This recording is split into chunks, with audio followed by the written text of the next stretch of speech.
দর্শক, স্পিড নিবেদিত ফ্যাক্ট চেকে আপনাদের সবাইকে আমন্ত্রণ জানাচ্ছি। আমি হারুন রশিদ স্বপন। আজকে আমাদের অতিথি ব্যারিস্টার রুমিন ফারহানা এমপি। আপনাকে স্বাগত জানাচ্ছি আজকে আমাদের অনুষ্ঠানে। কেমন আছেন? ভালো আছি। চমৎকার লাগছে আজকে আপনাকে। Thank you. জি, আপনি তো প্রধানমন্ত্রী কবে হবেন? কেন জিজ্ঞেস করছি বলবো, প্রধানমন্ত্রী কবে হবেন? আপনার তো মনে আছে নিশ্চয়ই, একটা টক শোতে আপনাকে আমি দোয়া করেছিলাম যে আপনি যেন প্রধানমন্ত্রী হন। হচ্ছেন কবে? আমি জানি আপনি কেন এই প্রসঙ্গটা তুলেছেন, সেটার একটা ব্যাখ্যা আমি দেই। আচ্ছা, আপনি ব্যাখ্যা দেওয়ার আগে আমরা কি দেখাতে পারবো যে প্রধানমন্ত্রী, আমরা প্রধানমন্ত্রী হওয়ার স্বপ্ন দেখি? একটু দেখি। জি, আমরাও প্রধানমন্ত্রী হবার স্বপ্ন দেখতে পারি। আমাদের এটুকুই যথেষ্ট, যথেষ্ট, যথেষ্ট। আমরাও প্রধানমন্ত্রী হওয়ার স্বপ্ন দেখতে চাই। আমি প্রশ্ন করছি আপনাকে, প্রধানমন্ত্রী কবে হচ্ছেন? স্বপ্নটা কিভাবে বাস্তবায়ন করবেন? দেখুন, পৃথিবীর যেই দেশেই আপনি রাজনীতির সঙ্গে যুক্ত হন না কেন, আপনার লক্ষ্য থাকবে আপনি একদম টপে প্রধানমন্ত্রী বা সরকার প্রধানের দায়িত্বে যাবেন।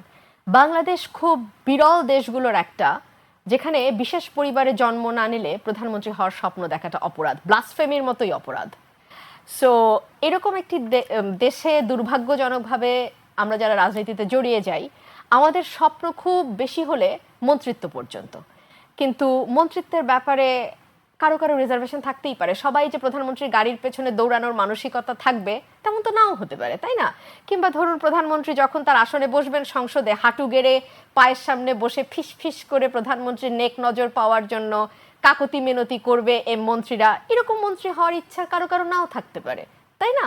সো আমি তাদের জন্য বলেছিলাম যে এই অভ্যুত্থান আমাদের অনেক কিছু শিখিয়েছে। তার মধ্যে একটা হলো যে আপনি যেই অবস্থা থেকেই আসেন না কেন, যেই পরিস্থিতি থেকেই আপনি আসেন না কেন, আপনার যদি মেধা থাকে, যোগ্যতা থাকে, দক্ষতা থাকে, জনপ্রিয়তা থাকে, মানুষ আপনাকে ভালোবাসে, আপনার যদি সেই রাজনৈতিক প্রজ্ঞা থাকে, তাহলে সর্বোচ্চ স্বপ্ন দেখতে বাধা কেন? ধরুন, আজকে এই যে আমরা প্রশ্নটি করছি এবং এটা নিয়ে আলোচনা করছি, এটাই ইন্ডিকেট করে যে এই দেশটার মধ্যে এটা খুব স্বাভাবিক বিষয় নয়।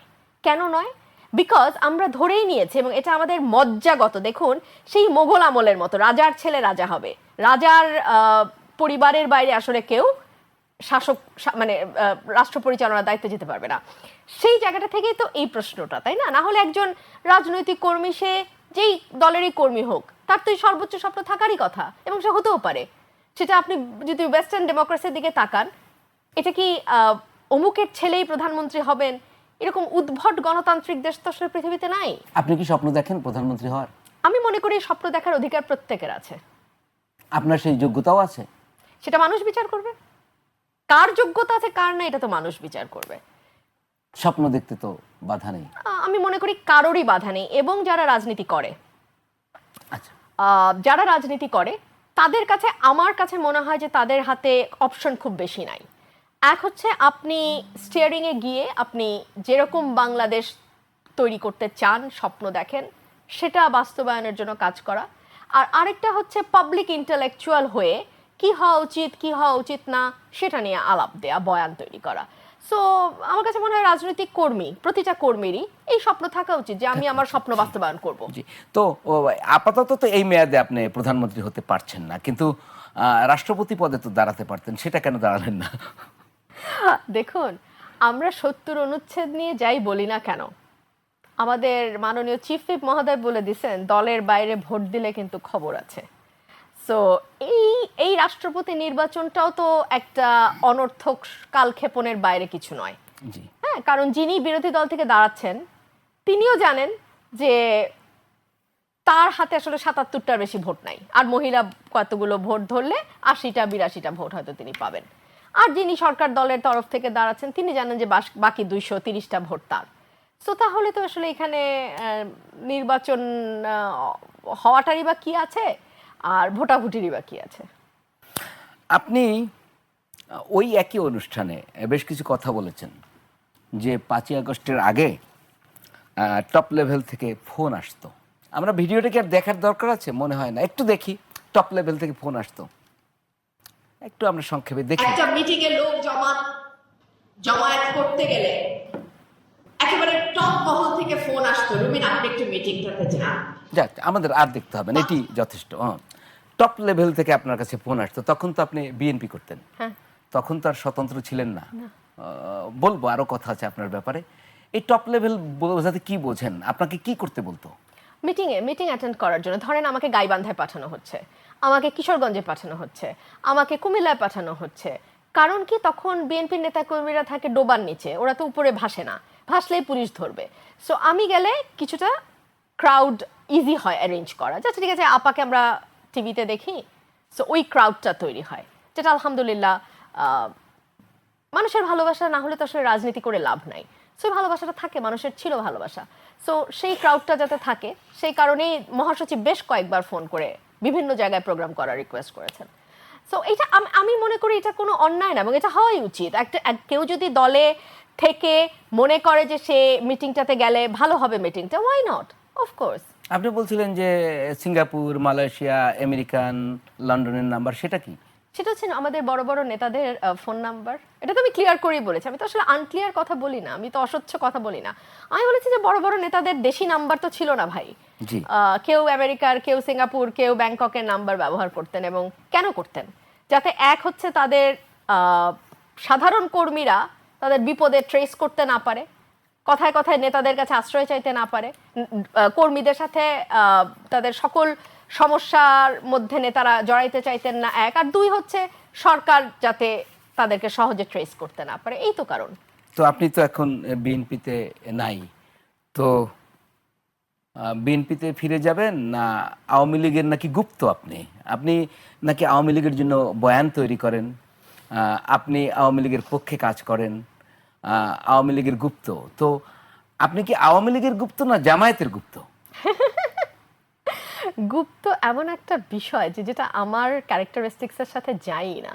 আমি অতি প্রকাশ্য বলেই আমার সাথে হয়তো অনেক সময় অ্যাডজাস্টমেন্ট প্রবলেম হয়ে যায়। আমার আগের সংগঠনের সাথে যেটা হয়েছে, ধরুন তারা চাঁদাবাজি করছে, তার চাঁদাবাজি ইলেকশনের আগে, ওইটা নিয়ে আমি কথা বলেছি, দলের সাথে আমার দূরত্ব তৈরি হয়েছে।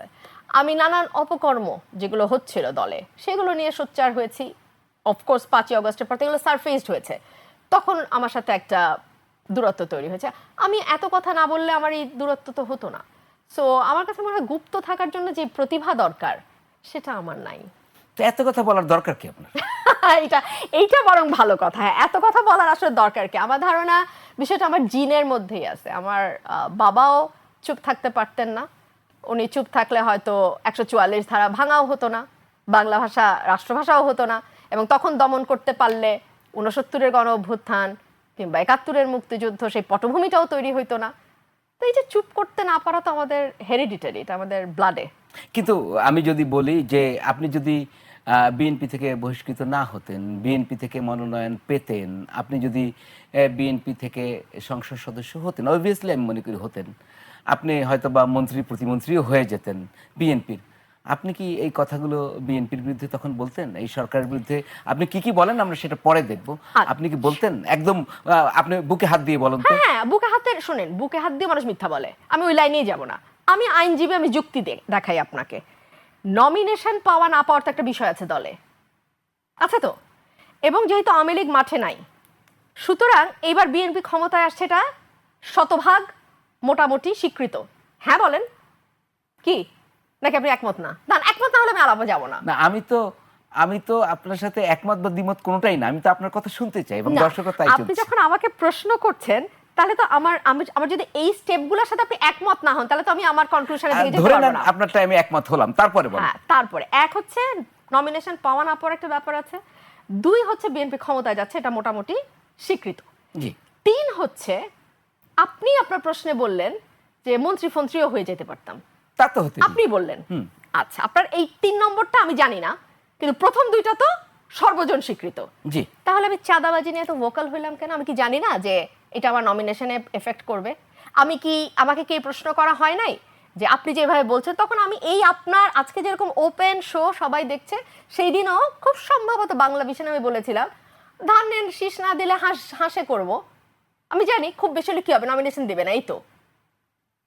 না, সেটা কি আপনার নমিনেশন অনিশ্চিত হওয়ার পরে কি আপনি ভোকাল হয়েছেন? না না না না না, আপনি এখন ভোকাল হয়েছেন, আগে কি ছিলেন? ভাই রে, তাহলে তো আপনার সাথে এই আলাপ তো হয় না, কারণ আগে কি ছিল না। না, কারণ আপনি যদি আমার ওই ডকুমেন্টস গুলো আপনার কাছে না থাকে, যেগুলো পিনাকি ফিনাকির মতো লোক হাজারবার ব্যবহার করছে, সেগুলো যদি আপনার কাছে না থাকে তাহলে তো আপনার সাথে এই আর্গুমেন্টটা আপনি বুঝবেন না। না বুঝবো, বলেন। বললাম তো যে এটা তো আমি আজকে না, এটা তো সেই 2024 সালের ডিসেম্বর থেকে আমি শুরু করছি বলা, যখন থেকে এগুলো এভাবে সারফেসড হয়েছে। তো 2024-এর ডিসেম্বরে তো আমার জানার কথা না ইলেকশন কবে। 2024 সালে তো অন্তত এইটুকু জানতাম যে একটা নমিনেশনের ব্যাপার থাকবে সামনে, কারণ আওয়ামী লীগ নাই মাঠে, এইটুকু তো জানতাম। না, তা আপনি কি লাইফ সাপোর্ট করে? আপনি বলছেন যে আপনি এক একজনের জন্য লাইফ সাপোর্ট বা অক্সিজেন। আমি একটু বলি, সেটা হচ্ছে যে আওয়ামী লীগের আপনি যে বয়ান আমার ক্রিয়েট করেন, কথাগুলি আমার মুখস্থ। আমি সেগুলো একটু আমার কথাগুলি আমার মুখস্থ, আমি আপনাকে বলতে বলেন, পারবো, বলেন, দেখানোর জি, দরকার নেই। বলেন। আমাকে খালেদ মহিউদ্দিন প্রশ্ন করছিল যে আপনি গুপ্ত আওয়ামী লীগ কিনা, কিংবা আপনি আওয়ামী লীগকে ফিরায় আনতেছেন কিনা, কিংবা অনেকে বলে আপনার বয়ানের কারণে আওয়ামী লীগ ফিরবে। তখন আমি তার প্রশ্নের জবাবে বলছিলাম যে আমি তো তাহলে লাইফ সেভিং মেশিনের মতো, যখন বিএনপি আইসিইউতে যায় আমি তাকে বাঁচাই, যখন আওয়ামী লীগ আইসিইউতে যায় আমি তাকে বাঁচাই। ব্যাপারটা আসলে আওয়ামী লীগ বা বিএনপি না, আমি আমার সাদা চোখে যা দেখি আমি সেটাই বলি। এখন মুশকিল হচ্ছে আমরা এত ধান্দাবাজির সমাজে বাস করি, এত মিথ্যার সমাজে বাস করি, এত ফেক সমাজে বাস করি, এত তেলবাজের সমাজে বাস করি, এবং এত অল্পতে আমরা আমাদের আত্মা বিক্রি করি। জি, আমি খুব বুঝে শুনে খুব শক্ত একটা শব্দ বলেছি, আমরা আত্মা বিক্রি করি খুব সস্তায়। সেই কারণে আমাদের ভূমিকা বা আমার মতন মানুষের ভূমিকা আপনাদেরকে সবসময় এক ধরনের ডিলেমার মধ্যে ফেলে, এবং সেটা ফেলতে গিয়ে আপনারা কখনো বলেন আমি গুপ্ত, কখনো বলেন আমি সুপ্ত, কখনো বলেন আমি এই দল, আমি ওই। ভাই, আমি কোনো দলের না, আমি বাংলাদেশের মানুষ যা বলে, অসংখ্য মানুষ, কোটি কোটি মানুষ যা বলে, সেই কথাগুলো আমি এখানে বলি। পার্থক্য হচ্ছে ওনাদের আওয়াজটা আপনাদের পর্যন্ত যায় না, আর ওনাদের আওয়াজটা ওখান থেকে এনে আমি এখানে বলি। বিএনপির সময়ও আমি তাই বলছি, আওয়ামী লীগের সময় আমি তাই বলতাম, ইন্টারিমের সময় আমি তাই বলেছি। কেউ কেউ বলছেন যে আপনার রাজনৈতিক একটি পরিবর্তন হতেও পারে, এখনো তো স্বতন্ত্র, সেটি কখনো আওয়ামী লীগের দিকে হতে পারে। আমি আবারও প্রশ্ন করি, গুপ্ত জামাত কেন হলেন না? মানে যদি গুপ্ত হনই তো সেটা কেন না?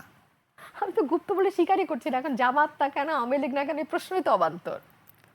না, আপনাকে এটা বলার কারণও আছে। যেমন ধরেন, আপনি মনে করেন আপনার সিক্স সেন্স বলে যে শেখ হাসিনা দেশে ফিরে আসবে। আমি একটু দেখি তো সেটা আছে এখানে। এই সরকার 5 মাস সময় পাবে কিনা এটা নিয়ে তো ভয় লাগছে এখন, কারণ এটা 3 মাস যেতে না যেতেই যেই সরকারের প্রধানকে ভুয়া ভুয়া শুনে গাড়িতে গিয়ে লুকাতে হয়, সেই সরকার আর কয় মাস চলতে পারবে এই দেশে? এটা তো একটা প্রশ্ন। আচ্ছা, এটা দেখালো যে এখানেই বলছিলেন সরকার 5 মাস থেকে কিনা সন্দেহ, অলরেডি সরকারের 6 মাস। এটা নিয়ে আমরা কথা বলবো। আর একটা ভিডিও ছিল, কি দেখানো যাবে? হ্যাঁ, যে আপনার, জি দেখি। ওনার বাংলাদেশের রাজনীতিতে দীর্ঘদিনের অবদান আছে, এবং আমি তো শুনতে পাচ্ছি না। ওনার পরিবারকে সপরিবারে হত্যা করা হয়েছে, এবং বাংলাদেশের স্বাধীনতা সংগ্রামের তখন আওয়ামী লীগ ছিল একমাত্র রাজনৈতিক দল। তো সকল কিছুর বিবেচনায় ওনার বয়সও হয়েছে। বাংলাদেশে যদি উনি ফিরে না আসেন, ওনার দলের অবস্থা কি দাঁড়াবে, বা ওনার এতদিনের যে রাজনৈতিক ইতিহাস সেটারই বা কি দাঁড়াবে, এই সকল কিছু বিবেচনায় আমার কমন সেন্স বলে উনি ফিরে আসবে। Common sense. জি, আপনি শুনছেন, আমি একটু বলবো। আপনি আমার বলছেন মনে যে আছে ওনার আমি কি রাজনৈতিক বলেছি। দলের দীর্ঘ ইতিহাস আছে, সংগ্রাম আছে, ওনার বয়স হয়েছে, উনি না আসলে দলটি আর দাঁড়াতে পারবে না। আপনার কমন সেন্স বলে উনি ফিরে আসবেন। আমি এর সাথে যুক্ত করি, এই কমন সেন্স বলে common sense is most uncommon, আপনি জানেন। মানে common sense is most uncommon. সুতরাং আমি মনে করি এটা ওয়াইজ সেন্স। সেইটার কারণটা কি, মানে এটা কীভাবে কেন মনে করেন? আরেকটা জিনিস বলি, এই আপনার 5 তারিখে যে উনি ওখানে প্রেস কনফারেন্সে ভার্চুয়ালি যুক্ত হলেন, তারপর থেকে একটা টানা পোড়েনও হচ্ছে। এখনই কি মনে করেন আপনার কমন সেন্স কি তাই বলে? দেখুন, আমি এটুকু বুঝি যে কয়েকটি কারণে ওনার ফেরাটা ওনার জন্য অবশ্যম্ভাবী। এর প্রথম কারণ, আমি মোটামুটি 3টা কারণ বলি সবসময়। এক হচ্ছে যে এই দেশের পেছনে ওনার পারিবারিক হিস্ট্রি আছে, ওনার দলের হিস্ট্রি আছে, এবং সবচেয়ে বড় কথা ওনার পুরো পরিবারকে এক রাতে শেষ করে দেওয়া হয়েছে, এবং সেটা রাজনীতির কারণেই। আজকে যদি উনি ফিরে না আসেন, ওনার দলের কোনো অস্তিত্ব থাকবে না, ওনার ফ্যামিলির যে ত্যাগ সেটাও প্রায় মুছে যাবে। 2 হচ্ছে ওনার বয়স 80-র কাছাকাছি। ওনার স্বাভাবিক মৃত্যু যে কোনো দিন হতে পারে। দেশের বাইরে যদি ওনার মৃত্যু হয়, তাহলে যেটা হবে, that will be the last nail in the coffin. এরপর আর কিছু থাকবে না, এবং ওনার শেষ যেই চিত্রটা অঙ্কিত থাকবে সবার মধ্যে, সেটা হচ্ছে যে ওনার একটা স্বৈর শাসকের ভাবমূর্তি, যিনি পালিয়ে গিয়েছিলেন তার নেতাকর্মীদেরকে ফেলে দিয়ে। আচ্ছা, এটা একেবারেই মানে আপনি ভাই শুনেন, এখন ক্যামেরার সামনে তো অনেকে আপনারা অনেক কথা বলেন না, কিন্তু ক্যামেরার উল্টা পাশেই কিন্তু এই কথাগুলো আপনারাও সবাই স্বীকার করবেন, সবাই, আপনি আমি বলে না, এটা সবাই, আমি যতজনের সাথে আলোচনা করেছি সবাই বলছে অ্যাবসলিউটলি তাই। সো এটা যে কেবল আমার সেন্স বলছে তা না, আমি যখন নন পলিটিক্যাল পার্সনের সঙ্গে আলাপ করি, আমার কলিগরা আছেন, আমার ফ্রেন্ডসরা আছে, তারা ম্যাক্সিমামই নন পলিটিক্যাল। প্রতিদিন সকালে আমি কোর্টে যাই, আমার পাশে অনেক লয়াররা বসেন, সামনে পেছনে অনেক লয়াররা বসেন, দেশ নিয়ে আলোচনা হয়, আলাপ হয়। আমি ওনারা যখন প্রশ্ন করেন, আমি যখন প্রশ্ন করি, ওনারা সবাই বলেন যে হ্যাঁ, মানে আমাদের কমন সেন্স তো তাই বলে। জি, তো আরেকটা এই সংক্রান্ত একটাই প্রশ্ন, ওনার তো বাংলাদেশের আদালত ট্রাইব্যুনালে মৃত্যুর আদেশ হয়েছে, ফাঁসির দণ্ড হয়েছে। তো একজন লোক যদি জানে যে দেশে আসলে ওনার ফাঁসি কার্যকর হবে, তো দেশে আসলে তো ফাঁসি কার্যকর হবে, উনি কেন আসবেন? দেখুন, it's a complicated political situation. ফাঁসি কার্যকর হবে আপনি মানে এভাবে আমরা আসলে বলতে পারি না, কারণ প্রিসিডেন্স আছে, এবং আমি দেখলাম সরকার তরফের আইনজীবীও বোধহয় একই কথা বলেছেন যে ওনাকে for the greater interest of justice তাকে ট্রায়াল ফেস করতে দেয়া হবে। তো এই যে গ্রেটার ইন্টারেস্ট অফ জাস্টিস, সেটার একটা ভূমিকা আছে, এক, আন্তর্জাতিক একটা ভূমিকা আছে, দুই, তিন হচ্ছে আওয়ামী লীগ বড় দল, সুতরাং তাদের দলেরও একটা চাপ থাকবে। সো মানে এটা তো আর আসলে কুদ্দুস বা রহিম না যে আপনি ধরলেন আর ফাঁসি দিলেন। হ্যাঁ, কারণ আমি আমার আইন অঙ্গনের 25 বছরের অভিজ্ঞতায় আমি দেখেছি যে বাংলাদেশের মতন দেশে কুদ্দুস আর রহিমের বিচার যেভাবে হয়, আপনার বিচার সেভাবে হবে না, হয় না। হ্যাঁ, সো সুতরাং এখানে আপনি যদি তাকে XYZ হিসেবে ধরে নিয়ে কথা বলেন তাহলে সেটা একরকম, কিন্তু বিষয়টা তো এরকম না। আর ট্রাইব্যুনালের নিজেরই প্রেসিডেন্ট আছে, জামাতের একজন নেতা সম্ভবত 5 আগস্টের পরে ওনার কিন্তু ফাঁসি হয়ে গেছিল, পরে আবার তিনি অ্যাপিলের সুযোগ পাচ্ছেন এবং খালাস হয়ে এখন পার্লামেন্টে উনি আসেন। সো এই প্রেসিডেন্টস কিন্তু অলরেডি ক্রিয়েট হয়ে গেছে। সো একটা প্রেসিডেন্ট নজির যখন ক্রিয়েট হয়ে যায়, অটোমেটিক্যালি পরের মামলাগুলো সেই কোর্স অফ অ্যাকশনই ফলো করে। আমরা আবার সরকারে আসব, তার আগে আমরা একটা বিরতি নেব। দর্শক, স্পিড নিবেদিত ফ্যাক্ট চেকে একটা বিরতি নিচ্ছি, ফিরবো একটু পরেই।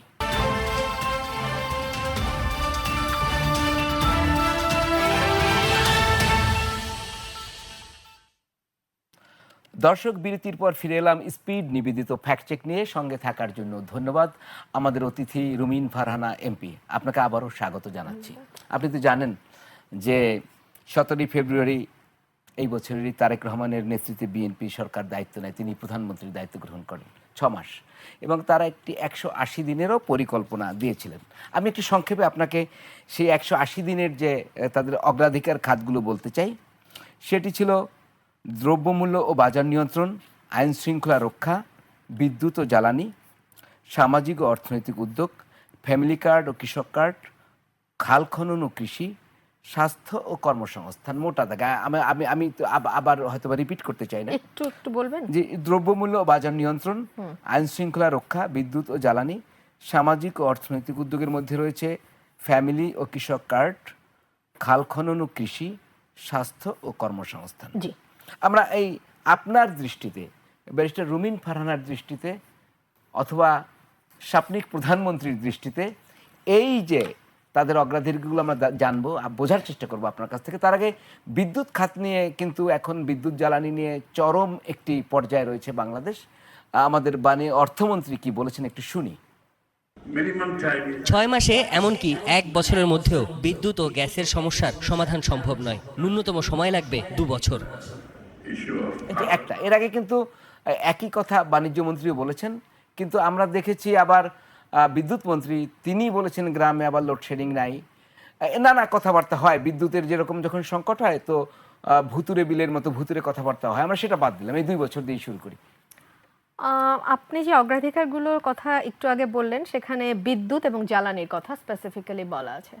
আপনার মনে থাকবে যে 2001 থেকে 2006 বাংলাদেশে ভয়াবহ রকম একটা লোডশেডিংয়ের সমস্যা ছিল, বিদ্যুতের সমস্যা ছিল, এবং এখন যিনি প্রধানমন্ত্রী উনি তখন প্রধানমন্ত্রী পুত্র ছিলেন, এবং তিনি তখন বলেছিলেন যে পৃথিবীর কোনো দেশে সন্ধ্যায় মার্কেটে বিদ্যুৎ থাকবে, আবার বাড়িতেও বিদ্যুৎ থাকবে, এটা পৃথিবীর কোথাও নাকি হয় না, এটা হওয়া সম্ভব না। তো তারপরে এমন অবস্থা তৈরি হলো যে এই সরকার থেকেই মানুষ একসময় খাম্বা সরকার ডাকা শুরু করলো। সো তারপরে আমরা দেখলাম আওয়ামী লীগ যখন 2008-এ ক্ষমতা মানে নির্বাচন হলো 9-এ তারা ক্ষমতায় গেল, তারপরে দেখলাম যে অনেকগুলো দ্রুত পদক্ষেপ তারা নিল এবং বাংলাদেশে বিদ্যুৎ উৎপাদন সক্ষমতা 33,000 মেগাওয়াটে গিয়ে পৌঁছালো, যদিও আমাদের প্রয়োজন 18,000 মেগাওয়াট সর্বোচ্চ। এখন আমার প্রশ্ন হচ্ছে যে যদি 33,000 মেগাওয়াটে গিয়ে আমাদের সক্ষমতা থাকে, তাহলে মাত্র 18,000 মেগাওয়াট আমরা কেন দিতে পারছি না? তার মূল কারণ হিসেবে সরকার যেটা বলছে সেটা হচ্ছে গ্যাসের সংকট, কয়লার সংকট, অর্থাৎ জ্বালানি সংকট। তো অবধারিতভাবে এই প্রশ্ন তো চলে আসে যে একসময় বিএনপি সরকার বলেছিল যে বাংলাদেশ গ্যাসের উপর ভাসছে। বিএনপি সরকার বলেছিল গ্যাস বেশি দিন নিচে থাকলে নাকি পচেও যায়। তো সেই সরকারই যখন আরেকবার ক্ষমতায় আসলো, তারা এখন বলছে গ্যাসের সংকট, বিদ্যুতের কয়লার সংকট, সব মানলাম। সমস্যা শুরু হলো 21শে জুলাই থেকে, যখন একটা ভাসমান এলএনজি টার্মিনাল কার্যকারিতা হারালো বা নষ্ট হলো। সেই নষ্টটা ঠিক করতে একটা সরকারের 1 মাস কি করে লাগে? মানে যেইটা আমি আমার বাড়ির রান্নার চুলার গ্যাসের কথা বলছি না ভাই, আমি 21শে টেলিভিশনের 18 মিনিট, লাস্ট 18 মিনিটে আপনারা যে আপডেট করছেন, আমি কয়েকটা খবর বলি। নরসিংদীতে 90% কারখানা বন্ধ, গ্যাসের সংকট। গ্যাস সংকটে থেমে গেছে দেশের শিল্প কারখানাগুলো। এখানে চট্টগ্রামে গ্যাস সংকটে বহু কারখানা, চট্টগ্রামে গ্যাস সংকটে বন্ধ হয়ে গেছে বহু কারখানা। গ্যাস না মিললে রপ্তানি এবং কর্মসংস্থানে বড় ধাক্কার আশঙ্কা। গ্যাস নাই নারায়ণগঞ্জের শত শত কারখানা অচল। আমি আপনাদের লাস্ট 18 মিনিটের আপডেট, এই কয়টা নিউজ আপনাকে পড়ে শোনালাম আপনাদের ফেসবুক পেজ থেকে। সো এই হলো বর্তমানে বাংলাদেশের অবস্থা। আমি জানি না যে একটা টার্মিনাল ঠিক করতে 1 মাসের বেশি সময় কেন লাগছে, কারণ আমাদের আবার সমস্যা কি হচ্ছে, 18 বছরের একটা অভ্যস্তা বাংলাদেশের মানুষের তৈরি হয়ে গেছে যে তারা হ্যাঁ বিল বেশি দিছে, কিন্তু কারেন্ট নাই ঘন্টার পর ঘন্টা, এটা আবার তারা দেখে নাই, এই অবস্থা তারা পড়ে নাই। বা কারখানাগুলো বন্ধ হয়ে যাচ্ছে একটার পর একটা, কারণ গ্যাস সাপ্লাই নাই। হ্যাঁ, গ্যাসের সাপ্লাইয়ের সমস্যা ছিল, কিন্তু এইরকম ভয়াবহ সমস্যা। এবং এখন যেটা বলা হচ্ছে সেটা সব লং টার্ম প্ল্যান। কীরকম লং টার্ম প্ল্যান? সেটা হচ্ছে আপনি কূপ খনন করবেন, আপনি গ্যাস অনুসন্ধান করবেন বাংলাদেশের মাটিতে, তারপরে গ্যাস দিবেন, কিংবা আপনি সৌর বিদ্যুতের দিকে যাবেন। সো এগুলো তো লং টার্ম। তার মানে কি আপনি বলতে চাচ্ছেন যে 2 বছর যদি গ্যাসের এই হাল থাকে, বাংলাদেশে কি কোনো কারখানা আদৌ থাকবে? মানে একটা কথার সাথে তো আরেকটা কথার আমি কোনো সামঞ্জস্য বা সাদুর্য পাচ্ছি না। মানে তার হাতে কিছু আছে? সরকার কি করবে এটা যদি আমি জানতাম, তাহলে তো আমারই সরকারের ওখানে গিয়ে বসার কথা, এবং যে 6 লক্ষ কোটি টাকা দিয়ে সরকার পোষা হয় সেখান থেকে আমারও থাকার কথা হিসা। আমি তো সরকারে নাই। এগুলো বুঝেই আপনি পাগল হয়ে ক্ষমতায় গেছেন। আপনি কি জানতেন না যে গ্যাসের অনুসন্ধান হয় নাই গত 20 বছরে? আপনি কি জানতেন না বাপেক্সকে শক্তিশালী করা হয় নাই? আপনি কি জানেন না যে ভোলায় গ্যাস আছে? আপনি ভোলার থেকে টার্মিনাল দিয়ে তৈরি করে গ্যাস আনেন না কেন? না, প্রধানমন্ত্রী তো বলেছে যদি ভালো